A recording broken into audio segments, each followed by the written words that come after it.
Let us discuss the next question. This is from the year 2021. With reference to the union government, consider the following statements. Number 1. The Gopal Swami Iyengar committee suggested that a minister and a secretary be designated solely for the pursuing the subject of administrative reforms and promoting it. Statement 2. In 1970, the Department of Personnel was constituted on the recommendations of the Administrative Reforms Commission, that is the ARC, and this was placed under the Prime Minister's in charge. Which of the following statements are correct? The Gopal Swami Iyengar specifically didn't say that the minister and the secretary has to be designated for pursuing the subject of administrative reforms. It was the Administrative Reforms Commission which gave this provision. So this is incorrect. Statement 2 is correct factually. So the answer will be 2 only. Now let us look at the in-depth explanation. The Gopal Swami Iyengar Committee, it is also known as Reorganization of the Machinery of the Central Government. It was set up in the year 1950.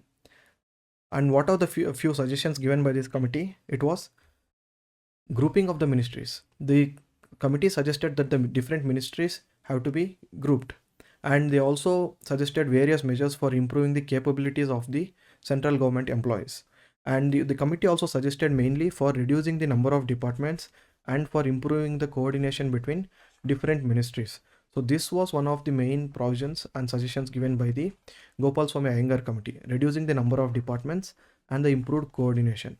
But it was the first administrative reforms committee which suggested that a minister and a secretary, they have to be designated solely for the purpose of administrative reforms and promoting it. So that is why the first statement is incorrect, because it was the ARC which suggested this reform and not the Gopal Swami Iyengar committee. Coming to the statement of ARC.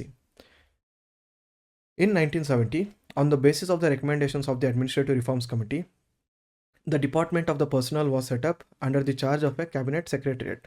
And in 1985, it was placed under the overall charge of the Prime Minister, assisted by a Minister of State.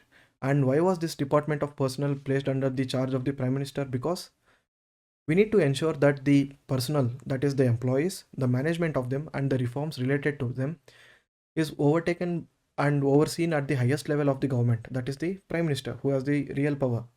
And also the issues with respect to policy making and ensuring the efficient public service delivery and capacity building of the civil servants, all that will be taken care by the Department of Personnel. So that is why it is kept directly under the charge of the Prime Minister. Coming back to the question, B, 2 only is the correct answer for this question.